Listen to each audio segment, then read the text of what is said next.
నా దేశానికి నేనే రాజు. ఇప్పుడు కాదు, ఒక 1000 సంవత్సరాల క్రితం నా దేశానికి నేనే చాలా పెద్ద రాజు. సింపుల్గా చెప్పాలంటే నాలాంటి ఎదవ ఈ భూమి మీదే ఉండడు. అట్లాంటి ఎదవని నేను.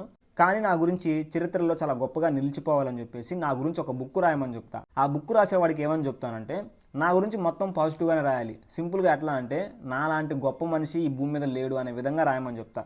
నా గురించి బొమ్మలు కూడా గీస్తాడు వాడు, చాలా అందంగా గీస్తాడు. కానీ నేను చూడడానికి చాలా దరిద్రంగా ఉంటా. నా తర్వాత జనరేషన్ వాళ్ళు నన్ను కొంచెం గుర్తు పెట్టుకుంటారు. ఆ తర్వాత జనరేషన్ వాళ్ళకి సాయి అని ఒక రాజు ఉండేవాడు అని ఒక గుర్తింపు ఉంటుంది. తర్వాత కొన్ని జనరేషన్లు అయిపోయిన తర్వాత నా గురించి రాసిన బుక్కు ఫోటోలు బయటపడతాయి. అప్పుడు నన్ను చూసి చాలా అందంగా ఉన్నాడు, చాలా గొప్ప వ్యక్తి, ఇలాంటి గొప్ప వ్యక్తి భూమి మీద లేడు అని నన్ను దేవుళ్ళలా కొలుస్తారు. ఎగ్జాక్ట్లీ మన చరిత్రలు ఇవే. కామన్ మ్యాన్ ఎప్పుడు వాడి గురించి వాడు పుస్తకాలు రాయించుకోడు.